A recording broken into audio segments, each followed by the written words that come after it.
Hello बच्चों। पहले questions read करते हैं।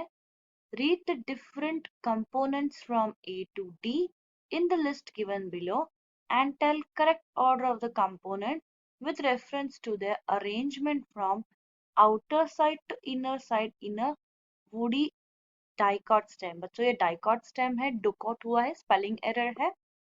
तो बेसिकली यहाँ पे हम आज बात करने वाले हैं डाइकॉट स्टेम के वुडी स्ट्रक्चर के बारे में। तो बेसिकली डाइकॉट स्टेम का वुडी स्ट्रक्चर मतलब इसका की कॉन्सेप्ट हो गया कि सेकेंडरी स्ट्रक्चर्स इन डाइकॉट। ठीक है, तो अब बात हो रही है वुडी स्ट्रक्चर्स के बारे में। तो इसको हम एक डायग्राम की हेल्प लेके समझेंगे।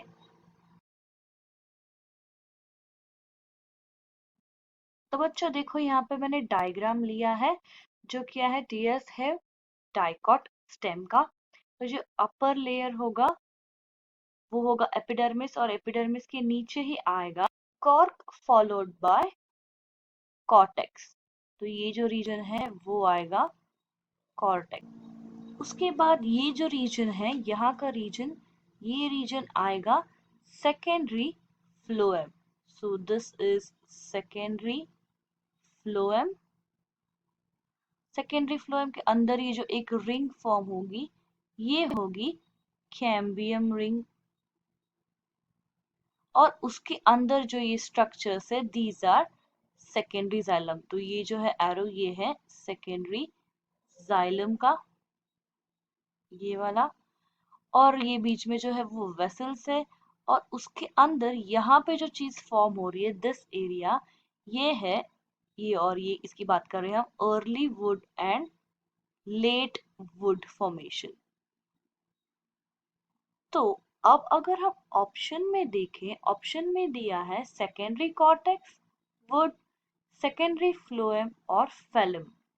तो अब यहाँ पे फेलम का मतलब ही होता है cork. So phellem is nothing but cork.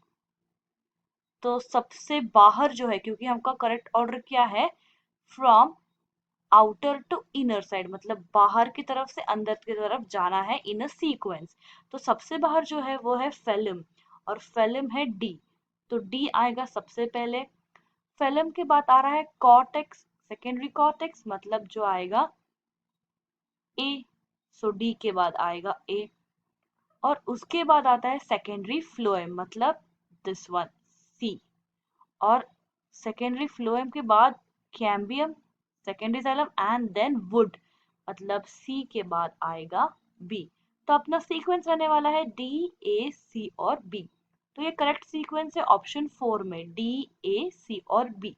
So correct answer क्या हुआ इस क्वेश्चन का, option 4। Hope you understood well बच्चों। Best of luck.